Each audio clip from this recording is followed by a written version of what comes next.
श्रीपादराजम शरणं प्रपद्ये. अध्याय 10. नरसिंह मूर्तीचं वर्णन.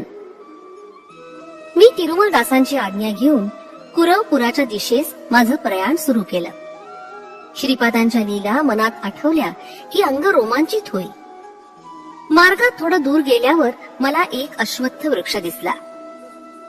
दुपारची वेळ झाल्यानं मी भुकेनं व्याकुळ झालो होतो. जवळपास ब्राह्मणांचं घर असल्यास माधुकरी मागून विश्रांतीसाठी पवित्र असा अश्वत्थ वृक्ष आहे असा विचार करत निघालो. त्या अश्वत्थाखाली कोणीतरी विश्रांती घेत असल्याचं मला दिसलं. जवळ जाऊन पाहिलं तर त्या मनुष्यानं यज्ञोपवीत धारण केलं होतं. मी अश्वत्थाजवळ गेलो तेव्हा त्या व्यक्तीनं आदरानं मला बसायला सांगितलं. त्या व्यक्तीचे नयन करुण रसानं भरले होते. त्यांच्या समोर एक झोळी होती. त्यात खाद्यपदार्थ काही नव्हते, परंतु एक ताम्र पात्र तेवढं होतं. ते सतत श्रीपाद श्री वल्लभांचं नामस्मरण करत होते. मी त्यांना प्रश्न केला, महाशय, आपण श्रीपादांच्या दिव्य चरणांचे आश्रित आहात का? तुम्ही त्या महापुरुषाचं दर्शन घेतलं का? ते म्हणाले, माझा जन्म सद्वैश्य कुलात झाला असून मला सुब्बय्या श्रेष्ठी असं म्हणतात. आमच्या वंशाचं नाव ग्रंथी आहे. आमच्या पूर्वजांपासून सद्ग्रंथ पारायणाची परंपरा आहे, म्हणून आमच्या घराण्यास ग्रंथी नाव पडलं. माझ्या लहानपणी मला माता पित्याचा वियोग झाला. माझ्या घरी धनसमृद्धी आहे. मी दूर देशात जाऊन अनेक प्रकारचे व्यापार करतो. या निमित्तानं पुष्कळ वेळा कांचीपुरात जाण्याचा योग आला. तिथं चिंतामणी नावाच्या एका वेश्येचा परिचय झाला. खूप धन मी तिच्यावर खर्च केलं. मळयाळ म्हणजे केरळ देशात पालक्काड या प्रांतातून बिल्व मंगल या नावाचा ब्राह्मण सुद्धा व्यापाराच्या निमित्तानं कांचीपुरमला येत असे. तो सुगंधी द्रव्यांचा अरबी नागरिकांना विक्रय करून त्यांच्याकडून रत्तराशी आणि तुरंग म्हणजे घोडे घ्यायचा. कधी कधी आम्ही दोघं मिळून व्यापार करीत होतो. दुर्दैवानं आम्ही दोघंही वेशीच्या संगतीत भ्रष्ट झालो. अरबांची थोडा काळ आमचा व्यापार चांगला चालला. त्यानंतर अरबांनी आमच्याकडून उच्च जातीच्या अश्वासाठी अधिक धन घेऊन निम्न जातीचे घोडे आम्हाला दिले, जेणेकरून व्यापारामध्ये आमचं नुकसान झालं. आमच्याकडून चांगले घोडे राजे महाराजे विकत घेत.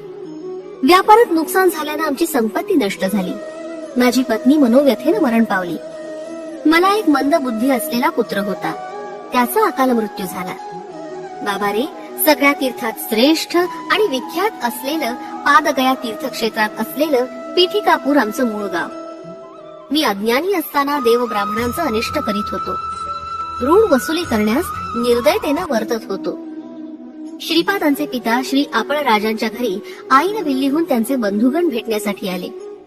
त्या सगळ्यांच्या भोजनाची सोय करण्यासाठी त्यांच्याजवळ पुरेसं धन नव्हतं. ते दानाचा स्वीकार करीत नसत. श्री व्यंकटप्पय्या श्रेष्ठींच्या घरातून आणलेल्या भिक्षेनं उदरनिर्वाह व उचित व्यवहार करत. श्रेष्ठींचं कुलपुरोहित असल्या कारणानं भिक्षेऐवजी धनाचा स्वीकार करत नसत. नाईलाज म्हणून त्यांनी एक वराह एवढ्या रकमेचे जिन्नस आमच्या दुकानातून उधार नेले. बंधुगण गेल्यावर माझी रक्कम परत करण्याचे मी आपण राजास बजावले होते. हातात एक कवडी नाही, पण जेव्हा धन मिळेल तेव्हा मी अवश्य परत करीन असं राजशर्मा म्हणाले. मी चक्री व्याज घेण्यात तरबेज होतो. काळ लोटला. व्याजावर व्याज चढवून खोटे हिशोब दाखवून 10 वराह येणं बाकी आहे असं मी राजशर्मास कळवलं. तेवढे धन मला देण्यास राजशर्मानं आपलं राहतं घर विकावं लागलं. त्या काळातल्या दराप्रमाणे ते घर मी विकत घेतल्यास राजशर्माना 1-2 वराह दिल्याने हिशोब बरोबर असं मी अनेकांना सांगितलं होतं. राजशर्माना गृहविहीन करणं हाच माझा संकल्प होता. माझा हा दुष्ट विचार लक्षात येताच व्यंकटप्पय्यांनी माझी निर्भत्सना केली. अरे दुरात्म्या, धनाच्या मदानं मनात येईल तसं वागतो आहेस. आमच्या कुलपुरोहिताचा अपमान झाल्यास आमचा अपमान झाल्यासारखं. तू तुझी वागणूक बदल, नाही तर घोर आपत्ती संभवेल. अग्निहोत्रापेक्षा पवित्र असलेल्या राजशर्मास तू असले कष्ट देतोस. या कारणानं रौरवादी नरकास जाशील. एकदा श्रीपाद श्रेष्ठींच्या घरी असताना मी श्रेष्ठींना व्यंगानं म्हणालो, राजशर्मा जर माझं ऋण फेडू शकत नसतील तर त्याच्या पुत्रांपैकी एकास माझ्या दुकानात चाकरी करण्यास पाठवावं किंवा त्यांनी स्वतः चाकरी करण्यास यावं. एक मुलगा आंधळा तर दुसरा पंगू, तिसरा हा श्रीपाद मात्र 3 वर्षाचा. माझं ऋण कसं बरं फेडलं जाईल? असं ऐकून श्रेष्ठींचं मन दुखावलं. त्यांच्या नेत्रातून अश्रुधारा वाहू लागल्या. श्रीपादांनी आपल्या दिव्य हस्तानी त्यांचे अश्रू पुसून म्हणाले, आजोबा, मी असताना भय कसलं? हिरण्याक्ष व हिरण्यकश्यपांचा मीच संहार केला, तर सुब्बय्यांचं ऋण फेडण्यास मला कठीण काय? असं म्हणून माझ्याकडे वळून म्हणाले, अरे, तुझं ऋण मी फेडीन. चल तुझ्या दुकानात सेवा करून ऋणाची निवृत्ती करेन. ऋण फेटल्यावर मात्र तुझ्या घरी लक्ष्मी राहणार नाही, विचार कर. बाळ श्रीपादांना घेऊन व्यंकटप्पय्या श्रेष्ठी सुब्बय्याच्या दुकानात आले. ते सुब्बय्यास म्हणाले, श्रीपादांच्या ऐवजी मी तुमच्या दुकानात काम करतो, चालेल का? सुब्बय्यानं नकारार्थी मान हलवली. इतक्यात दुकानात एक जटाधारी आला. तो सुब्बय्या श्रेष्ठींचं दुकान शोधित होता. त्याला एक तांब्याचं भांड विकत घ्यायचं होतं. तो श्रेष्ठींना म्हणाला, मला एका तांब्याच्या पात्राची अत्यंत गरज आहे. किंमत थोडी जास्त असली तरी चालेल. सुब्बय्यांच्या दुकानात 32 तांब्याची पात्र होती, परंतु तो खोटच म्हणाला. माझ्याकडे एकच तांब्याचं पात्र आहे. त्याला 10 वराह देऊ शकत असाल तर तुला ते मिळेल. तो संन्यासी चटकन कबूल झाला. त्याची एकच अट होती की ते पात्र व्यंकटप्पय्या श्रेष्ठींच्या मांडीवर बसलेल्या श्रीपादांनी आपल्या हाताने त्या संन्याशास द्यावं. त्या अटीप्रमाणे श्रीपादांनी स्वहस्ते ते पात्र त्या संन्याशास दिलं. श्रीपाद प्रभू पात्र देताना हसत होते. ते म्हणाले, अरे, तुझी इच्छा आता पूर्ण झाली ना? तुझ्या घरी लक्ष्मी स्थिर राहील. तू तुझी संन्यास दीक्षा सोडून स्वगृही जा. तुझ्यासाठी तुझी पत्नी आणि मुलं वाट पाहत आहेत. तो जटाधारी संन्यासी अत्यंत आनंदित होऊन निघून गेला. व्यंकटप्पय्या श्रेष्ठी आणि अप्पळ राजा शर्मा यांचा अपमान करावा अशी सुब्बय्याची इच्छा होती. ती पूर्ण झाल्यानं त्याच्या मनात थोडा अहंकार निर्माण झाला होता आणि त्यातच तो म्हणाला, आजच्या विक्रीत मला विशेष धनलाभ झाला. अप्पळराजकडून यायचे असलेले 10 वराहाचे कर्ज फिटल्यासारखं मला वाटलं. या क्षणी श्रीपादराय ऋणातून मुक्त झाले. व्यंकटप्पय्या म्हणाले, हे जे तू सांगतो आहेस ते गायत्रीच्या साक्षीनं सांग. सुब्बय्यानं तसं केलं.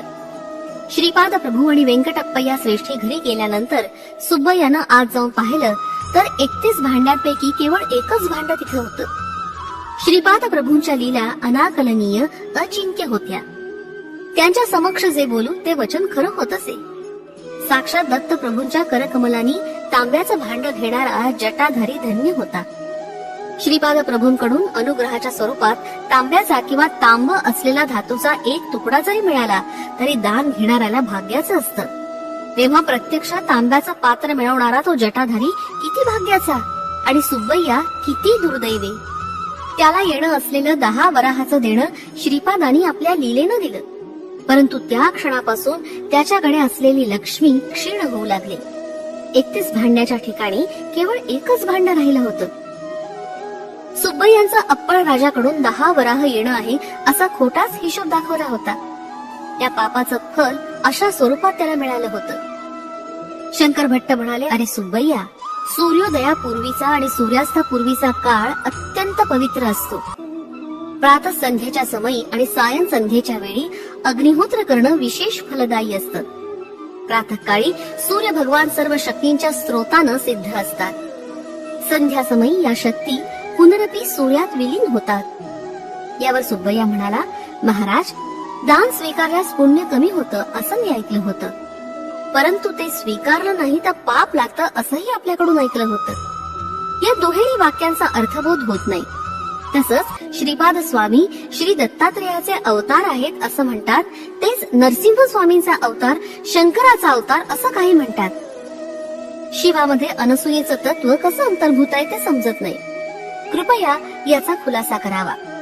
परंतु या प्रश्नांचा खुलासा करण्या अगोदर सर्वांना भूक लागली असल्यानं जेवणाचा बेत ठरला. आश्चर्याची गोष्ट अशी की त्या लहानच्या जागेमध्ये एका तांब्याच्या भांड्याशिवाय दुसरं काहीच नव्हतं. 2 केळीची पानं सुब्बय्यानं आणली. शंकर भट्ट नदीवर जाऊन शुचिरभूत होऊन आले. जेवणासाठी भात आणि दोडक्याच्या वरणाचा बेत होता. केळीची पानं जेवणासाठी घेतली आणि पळसाच्या पानांचे द्रोण तयार केले. त्या जटाधारी संन्याशानं डोळे मिटून क्षणभर ध्यान केलं आणि जवळच्या तांब्याच्या पात्रातून द्रोणात पाणी टाकलं. त्यानंतर त्याच भांड्यातून दोडक्याचं चवदार वरण वाढलं आणि नंतर भात वाढला. ते अमृतासमान जेवण करून आम्ही तृप्त झालो.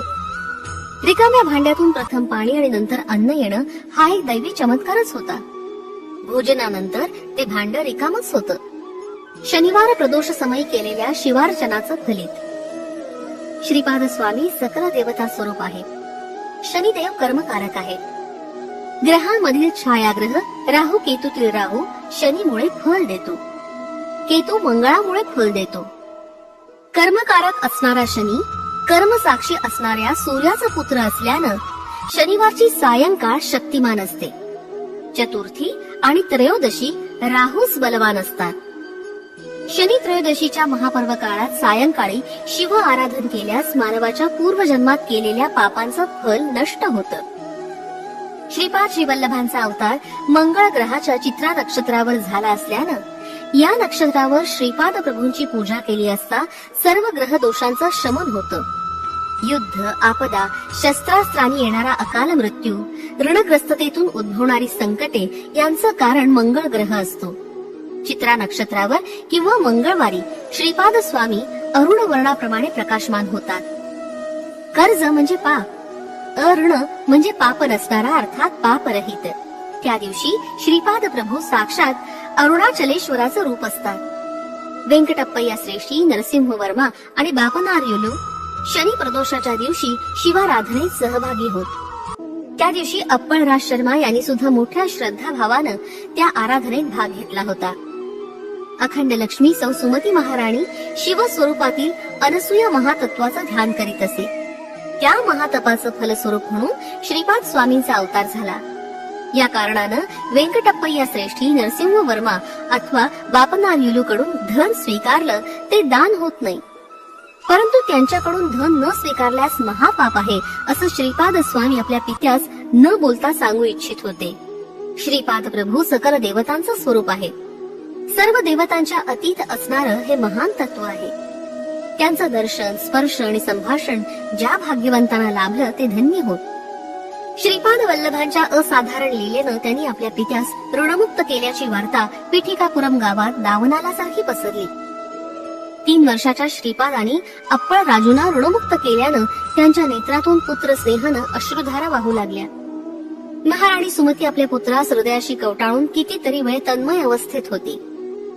यावेळी त्यांच्या घरी व्यंकटप्पय्या श्रेष्ठी, नरसिंह वर्मा, बापनार्य आणि सुब्बय्या आले होते.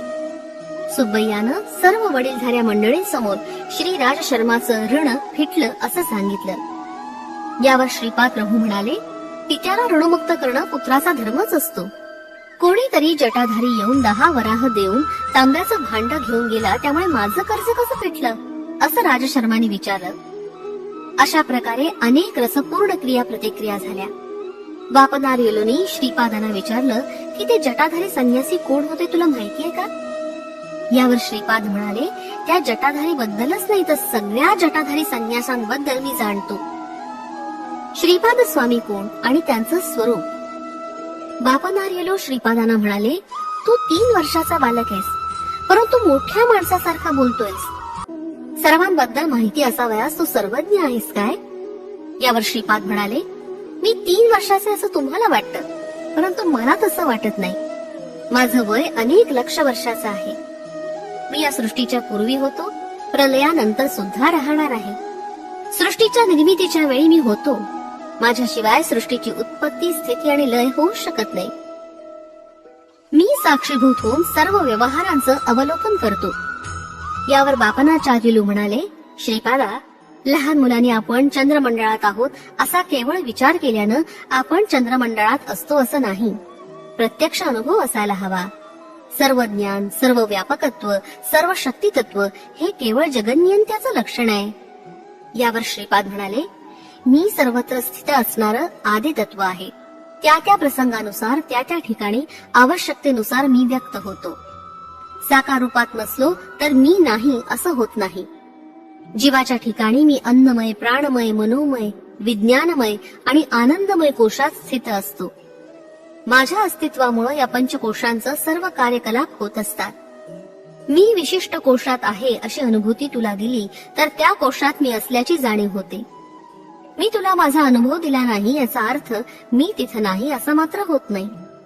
मी सर्वव्यापी आहे. सर्व ज्ञान, विज्ञान, माझ्या चरणाशी लीन आहेत. माझ्या केवळ संकल्पानं ही सर्व सृष्टी निर्माण झाली. मी सर्व शक्तिमान आहे, यात आश्चर्य काय आहे? यावर अप्पड राज शर्मा म्हणाले, बाळा, बालपणापासून तू म्हणजे आम्हाला एक कोडच आहेस. तू पुन्हा पुन्हा मी दत्तप्रभू, मी दत्तप्रभू असं म्हणतोस. नृसिंह सरस्वती या नावानं पुन्हा एकदा अवतरित होईल असं म्हणतोस. लोक तर कावळे आहेत. पिठिकापुरम मधील ब्राह्मण तर नरलोकातील लोखंडी कावळ्यांपेक्षा सुद्धा भयंकर आहेत. ते या सगळ्याला मन चांचल्य आणि बुद्धिभ्रष्टता असं म्हणतात. आपण ब्राह्मण आहोत. आपण विधियुक्त धर्मकर्मानं आचरण करणं चांगलं आहे. याखेरीज तुला देवाचा अंश असलेला अवतारी पुरुष आहे असं म्हणणं म्हणजे केवळ अहंकारानं म्हणतो आहोत असं ते मानतात. यावर श्रीपाद प्रभू म्हणाले, तात आपण सांगता ते मी अमान्य करत नाही, परंतु खरं ते सांगितलं पाहिजे ना. पंचभूतांकडून साक्ष देण्याची वेळ आल्यास मी दत्तप्रभू नाही असं सांगणं म्हणजे असत्य भाषणाचा दोष लागणार नाही का? नभोमंडळातील सूर्याला तू सूर्य नाहीस असं म्हटल्यानं तो सूर्य नाही असं होईल का? सत्य हे देशकाला बाधित असतं. आपल्या पिठिकापुरम मधील ब्राह्मण स्वतः देहधारी मनुष्य समजून जसं मनुष्यत्वाचा अनुभव घेत आहेत, त्या प्रकारे मी सुद्धा सर्वज्ञत्व, सर्वशक्तित्व, सर्वांतर्यामित्व असलेला दत्त आहे हे तत्व मी सारखं पदोपदी सर्वांच्या अनुभूतीस आणून देत आहे. युगानुमागून युगे जाऊ शकतात, अनेक जगत सृष्टी स्थिती लयाला जाऊ शकतात, परंतु साक्षात दत्त असणारा मी दत्त नाही असं कसं होईल? यावर बापनार्युलू म्हणाले, श्रीपादा, जटाधारी दृष्टीआड झाल्यावर सुब्बय्याकडे असलेल्या 31 भांड्यांच्या भांड्यापैकी एकच उरलं. तू काही चमत्कार करून ते अदृश्य केलंस काय? यावर श्रीपाद प्रभू म्हणाले, सर्व घटना काळाच्या कर्माच्या अनुसार कोणत्या तरी कारणानं घडत असतात. कारणाशिवाय कार्य होऊ शकत नाही. हा निसर्गाचा अनुल्लंघनीय नियम आहे. हे सुब्बय्या पूर्वजन्मी जंगल प्रदेशातील दत्त पुजारी होते, परंतु जंगलामध्ये दत्त दर्शन क्वचितच घेत असत. त्यांच्या स्त्री वासना अत्यंत प्रबळ होती. स्त्री लोलूप असणारा हा पुजारी प्राचीन काळातील पूर्व परंपरेतील पूजेतील मोठी तांब्याची दत्तमूर्ती विकण्याच्या विचारात होता. त्याप्रमाणे एके दिवशी त्यानं ती मूर्ती विकली आणि आलेलं धन वाम मार्गाने खर्च केलं. लोकांमध्ये मात्र श्री दत्ताची मूर्ती चोरीस गेल्याचं वर्तमान पसरवलं. जटाधारी बनून आलेला संन्यासी पूर्वीच्या जन्मात लौकिक व्यवहारात अडकलेला सोनार होता. त्यानं धनाच्या आशेनं त्या दत्त मूर्तीस वितळवलं होतं. या जन्मी तो जन्मदरिद्री होऊन जन्माला आला. दत्त मूर्तीची पूजा अनेक वर्ष केल्याच्या पुण्याईनं त्या पुजाऱ्यास श्रीमंत अशा श्रेष्ठी कुलात जन्म मिळाला. त्या दोघांनी ती मूर्ती विरघळवून त्याचे 32 तांब्याचे भांडे बनवून विक्रय केला होता. त्या सोनाराच्या घरी नरसिंहदेवाची आराधना करत असत. नरसिंहदेवाच्या मूर्ती समोर ही तांब्याची भांडी घडवली होती. दैवाच्या संकल्पानं नृसिंहाच्या 32 अवताराच्या अंशांनी त्या तांब्याच्या भांड्यात प्रवेश केला होता. या जन्मात पूर्वजन्माचं ज्ञान होऊन त्या सोनारानं माझी अनन्य भक्तिभावानं सेवा केली. त्याचं दारिद्र्य दूर करण्यासाठी त्यानं मनापासून माझी प्रार्थना केली. मी प्रसन्न होऊन दर्शन दिलं आणि पिठिकापुरमला येऊन माझ्या हातून तांब्याच्या भांड्याचा स्वीकार करण्यास सांगितलं. तसंच 10 वराह श्रेष्ठीला देऊन मला बंध विमुक्त कर असं सांगितलं होतं. तो तसं करून धन्य झाला. त्याची आर्थिक समस्या दूर होण्याचा त्याला मी आशीर्वाद दिला होता. त्याच्या देणेदाराचा त्रास चुकवण्यासाठी त्यानं जटाधारी संन्याशाचा वेश घेतला होता. मला जटाधारी बद्दल सर्वच माहिती आहे ना. हा सुब्बय्या श्रेष्ठी आमच्या कुटुंबाकडून खोटेपणानं 10 वराह वसूल करून घेणार होता. त्याला 10 वराह मिळतील अशी व्यवस्था मी केली, परंतु याच्या बदलात त्याचं सर्व पुण्य फल नष्ट झालं. हे सुब्बय्या, चिंतामणी बरोबर तू केलेले तुझे सर्व शृंगार चाळे मला माहिती आहेत. तुझी कथा माझ्या कथामृतात हास्यास्पद होईल. तू झोळी घेऊन लहान मुलांना लागणारे खाण्याचे पदार्थ विकून आपला उदरनिर्वाह चालवशील. तुझ्याकडून घेतलेल्या पैशांनी माझ्या मात्यापित्यानं त्यांच्या नातेवाईकांच्या भोजनाची व्यवस्था केली होती. तुझ्यापेक्षा जास्त मला वाण्याचा हिशोब समजतो. जेवणातील वरण भात आणि दोडक्याची भाजी करण्यातच तुझे पैसे संपून गेले होते. बाकीच्या खर्चासाठी माझ्या वडिलांच्या कष्टाचे पैसे खर्च झाले होते. तुला अन्नान्न दशा आली म्हणजे तुझ्याकडे असलेल्या तांब्याच्या पात्रातून तुला पाणी, वरण भात आणि दोडकेच प्राप्त होतील. ते तू खाऊन इतरांना खाऊ घालण्यात इतपतच मिळतील. असं श्रीपाद प्रभू तीव्रतेनं म्हणाले. श्रीपाद प्रभूंचं मुखमंडळ दिव्य प्रखर तेजस्वी असं दिसत होतं. त्याचे डोळे अग्नीच्या गोळ्यांप्रमाणे लाल दिसत होते. ते पुढे म्हणाले, ए सुब्बय्या श्रेष्ठी, आज रात्री तुझ्या घराच्या दक्षिण दरवाजाजवळ एक म्हैस येईल. तुझा अंतकाळ जवळ आल्याचं तुला कळावं यासाठी यमधर्मराजानं पाठवलेला तो निरोप आहे. मी तुझ्यावर एक अनुग्रह करीत आहे. तू स्वतःच्या हातानं स्वयंपाक करून दोडक्याचं वरण आणि भात त्या म्हशीला खाऊ घाल. त्या म्हशीची ही एकच इच्छा तू पूर्ण कर. ते अन्न खाल्ल्यावर तुझ्याऐवजी ती म्हैस मरून जाईल. परंतु त्या क्षणापासून तू खूप गरीब होत जाशील. तू झोळी घेऊन मी सांगितलेलं काम कर. त्यानंतर तुझी अन्नान्न दशा झाल्यावर मी अनुग्रह केलेल्या तांब्याच्या भांड्याचा तुला उपयोग होईल. असं कडक शब्दात श्रीपाद प्रभू म्हणाले. त्यावेळी व्यंकटप्पा श्रेष्ठी रागात असलेल्या श्रीपादांना पाहून भयभीत झाले. त्यांनी श्रीपादांना असं रागात आलेलं कधी पाहिलंच नव्हतं. तेव्हा श्रीपाद म्हणाले, आजोबा घाबरलात का? मी नरसिंहमूर्तीच आहे. तुम्हाला वर देऊन तुमच्यावर कृपा करीत आहे. वाणी कुळातील लोकांना शाप देईन असं आपणास वाटलं काय? माझी बहीण वासवीनं तिच्या कुळातील लोकांना त्यांच्या सौंदर्यात थोडी त्रुटी असण्याचा शाप दिला होता. मी श्रीपाद त्याच तत्वाचा. सर्व वाणी निर्धन होतील असा शाप देईन अशी आपणास भीती वाटली काय? आपण घाबरू नका. दैवाला जात कुळ असं काही नसतं. तसंच भक्तांना सुद्धा जाती कुल नसतं. आर्य वैश्यांचा आणि माझा अनुबंध फार जुना आहे. बापनार्य पूर्वीचे लाभाद महर्षीच ना. वाण्यांमध्ये लाभाद महर्षी गोत्र नष्ट झालं आहे. बापनार्यांच्या सर्व वंशजांना, अगदी कलियुगाच्या अंतापर्यंतच्या वंशजांना माझे आशीर्वाद आहे. त्यांच्यावर माझा वरदहस्त सतत राहील. तुम्हाला दिलेली झोळी वेगळीच आहे. त्यात दत्त मिठाई भरून आहे. कितीही दिली तरी ती कमी होत नाही. परंतु ती कोणाला डोळ्याने दिसणार नाही. नरसिंहाच्या 32 अवतारातील सर्व लक्षणं माझ्या ठाई विराजमान आहेत. बापनार्यांची 33वी पिढी चालू असताना माझ्या जन्मस्थळी महासंस्थानाचं निर्माण होऊन त्यात माझ्या पादुकांची स्थापना होईल. तुमच्या वंशातील कोणत्याही पुरुषानं श्रीपाद श्रीवल्लभांच्या दिव्य भव्य रूपाची नवविधा भक्तीच्या कोणत्याही मार्गानं आराधना केल्यास श्री दत्तात्रेयांचे श्वान अदृश्य रूपात त्यांचा सांभाळ करतील. वेद, पुराण, उपनिषद ही सर्व श्वान रूपात अदृश्य असून सदैव रक्षण करतील. इतक्यात व्यंकटप्पा या श्रेष्ठींनी श्रीपाद प्रभूंना प्रेमानं जवळ घेतलं. त्यांच्या डोळ्यातून आनंदाश्रू वाहू लागले. बापनार्याच्या तोंडातून शब्द फुटत नव्हते. सुमती माता हे सर्व स्वप्न आहे, एका वैष्णवी माया अशा संदेहात पडले. अप्पळराज शर्मांचं मन स्तंभित झालं. श्रीपादांचे दोन्ही मोठे भाऊ त्यांच्याकडे भीत भीत बघत होते. हा आमचा धाकटा भाऊ की दत्तप्रभू? ही काय भानगड आहे असा विचार ते करू लागले. नरसिंह वर्मानी श्रीपादाला आपल्या मांडीवर घेतलं. श्रीपाद वर्माना म्हणाले, आजोबा आपण दोघं उद्या घोडागाडीतून आपली जमीन पाहण्यास जाऊ. तेथील भूमाता मला कित्येक दिवसापासून तुझ्या पादस्पर्शानं मला पवित्र केव्हा करणार अशी आर्ततेनं प्रार्थना करते आहे. आर्तत्राणपरायण हे माझं वचन आहे. तेव्हा वर्मा म्हणाले, अरे श्रीपादा, माझं एक छोटं सांगणं आहे. आपल्या पीठिकापुरम जवळ आमची जमीन आहे ना, तिथंच एक छोटं गाव वसून तेथील लोकांकडून शेती करून घ्यावी. गावकऱ्यांना कमी पैशात शेती कसायला देऊन जमीनदारीचा व्यवहार पाहण्यासाठी तुझ्या वडिलांना कुलकर्णी पद द्यावं असा माझा विचार आहे. परंतु सध्या हे कुलकर्णी पद आपल्याकडे नाही ना.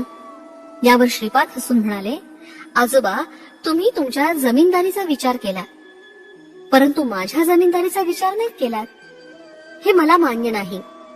अगोदर वडिलांना कुलकर्णी पद करा म्हणावं, त्यानंतर तू कुलकर्णी पद सांभाळायचं आहे असं वर्मा म्हणाले. घंडीकोटा श्रीपाद श्रीवल्लभराज शर्मा अमुक गावचा कुलकर्णी होता एवढंच केवळ इतिहासात शिल्लक राहील. जे कुलकर्णी पण मी करणार आहे ते विश्वात्मक आहे. माझे हिशेब मला आहेत. दररोज कोट्यावधी पुण्य राशींची उलाढाल होताना दिसत आहे. माझ्या अवताराचं प्रयोजन विश्व कुंडलिनीला हलवून टाकायचं आहे. मानवात असल्याप्रमाणे गावाला, शहराला, पुण्यक्षेत्रांना सुद्धा कुंडलिनी असते. सांध्र सिंधुवेद याचं ज्ञान ज्यांना आहे अशांनाच अवगत होऊ शकणार हे योग रहस्य आहे. पीठिकापुरमची कुंडलिनी बापनार्यलू, व्यंकटप्पय्या श्रेष्ठी आणि वत्सवाई यांच्या 33व्या पिढीमध्ये जागू शकते आत्ताच काय घाईये? दैववशानं तुम्हाला लाभलेल्या या महापुण्य काळातील प्रत्येक क्षणाचा सदुपयोग करून घ्यावा.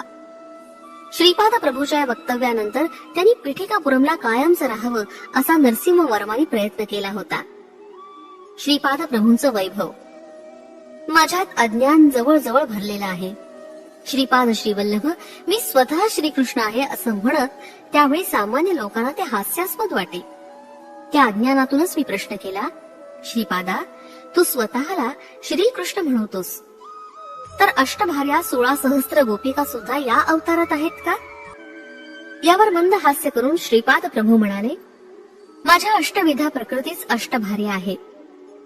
या माझ्या शरीरातून दश दिशांमध्ये शक्ती स्वरूप असणारी स्पंदन क्षणाक्षणाला प्रवर्तित होत आहेत. अशा प्रकारे प्रत्येक क्षणाला एका एका कलेमधून शरीर, मन आणि आत्मतत्वातून या माझ्या शरीरातून दश दिशांमध्ये शक्ती स्वरूप असणारी स्पंदन क्षणाक्षणाला प्रवर्तित होत आहेत.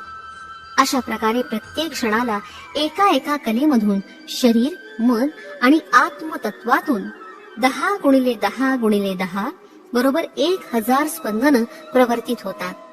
अशा प्रकारे 16 कलांमधून एकूण 16,000 स्पंदन प्रवर्तित होतात. याच माझ्या 16,000 गोपिका आहेत. पूर्वावतारात त्या सर्व कला मानव रूपात आविर्भूत झाल्या होत्या. या अवतारात त्या सगळ्या निराकार रूपात स्पंदनशील आहेत. विविध देवतांद्वारा माझी पूजा आराधना करण्यात काहीच चूक नाही. ती माझीच आराधना आहे. माझ्यातील शिवस्वरूप, विष्णुरूप आणि ब्रह्मस्वरूप यांची आराधना करता येते. याप्रमाणे विविध देवतांमधील स्वरूपाची आराधना करू शकता. वेगवेगळ्या साधन पद्धती, साधकाच्या विविध साधनावस्था, काल, कर्म, कारण या अनेक जीवांच्या अवस्थांवर प्रभाव टाकीत असतात. नरसिंहाची 33 रूप. नरसिंह राजवर्म्याला त्या रात्री नरसिंहानं 33 रूपात दर्शन दिलं होतं. ती रूप अशी: कुंदपाद नरसिंह मूर्ती, ओप नरसिंह मूर्ती, दिव्य नरसिंह मूर्ती, ब्रह्मांड नरसिंह मूर्ती, समुद्र नरसिंह मूर्ती, विश्वरूप नरसिंह मूर्ती, वीर नरसिंह मूर्ती, रौद्र नरसिंह मूर्ती, क्रूर नरसिंह मूर्ती, बिभत्स नरसिंह मूर्ती, धूम्र नरसिंह मूर्ती, वन्ही नरसिंह मूर्ती, व्याघ्र नरसिंह मूर्ती, बिडाल नरसिंह मूर्ती, भीम नरसिंह मूर्ती, पाताळ नरसिंह मूर्ती, आकाश नरसिंह मूर्ती, वक्र नरसिंह मूर्ती, चक्र नरसिंह मूर्ती, शंख नरसिंह मूर्ती, सत्व नरसिंह मूर्ती, अद्भुत नरसिंह मूर्ती, वेग नरसिंह मूर्ती, विदारण नरसिंह मूर्ती, योगानंद नरसिंह मूर्ती, लक्ष्मी नरसिंह मूर्ती, भद्र नरसिंह मूर्ती, राज नरसिंह मूर्ती, वल्लभ नरसिंह मूर्ती. यानंतरच्या 30वे नरसिंह मूर्ती म्हणून श्रीपाद वल्लभांना पाहिलं. 31व्या अवतारात श्री नृसिंह सरस्वती अवतारात आणि 32व्या नरसिंह मूर्ती रूपात प्रज्ञापूरचे अक्कलकोटचे स्वामी समर्थ यांना पाहिलं.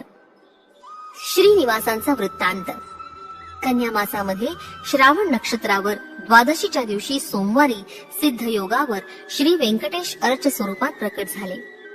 वैशाख शुद्ध सप्तमीला विलंबी नाम संवत्सरामध्ये त्यांनी कुबेराकडून धनसहाय्य घेऊन ऋणपत्र लिहून दिलं. श्री पद्मावती देवी मृगशिरा नक्षत्रावर जन्मली, तर श्रीनिवास श्रवण नक्षत्रावर अवतरले. वैशाख शुद्ध दशमीला उत्तरा फाल्गुनी नक्षत्रावर श्रीनिवासांचा पद्मावती बरोबर विवाह संपन्न झाला. श्रीनिवास प्रभू सुद्धा भारद्वाज गोत्रामध्ये अवतरले. पांडवांच्या वंशातील सुधन्वाला नागकन्येद्वारा झालेला पुत्र आकाश महाराज, याचा भाऊ तोंडमान. वसुधानु हा आकाश महाराजांचा मुलगा. श्रीनिवास प्रभूंनी अगस्ती महर्षींच्या सल्ल्यानुसार अर्ध राज्य तोंडमानला दिलं आणि अर्धराज्य वसुधानूला वाटून दिलं. त्या रात्री त्या सर्वांनी श्रीपाद प्रभूंच्या दिव्य नामाचं संकीर्तन केलं. दुसऱ्या दिवशी श्रीपादाच्या आश्चर्यकारक लीलांचं वर्णन सांगण्याचं आश्वासन देऊन सुब्बय्या श्रेष्ठी जवळ असलेल्या कुटीमध्ये शंकर भट्टास घेऊन गेले. त्या कुटीत 2 ताडपत्रीच्या चटया होत्या. 4 कुत्रे त्या कुटीचं रक्षण करत होते. श्रीपादांच्या स्मरणानं प्राप्त होणारं फळ. श्रीपाद प्रभूंच्या हृदयंगम लीलांच्या केवळ स्मरण मात्रानं अनेक जन्मातील साठलेल्या पापांच्या राशी भस्म होऊन जातात। श्रीपाद श्रीवल्लभांचा जय जयकार असो। फलश्रुती दौर्भाग्य नाश।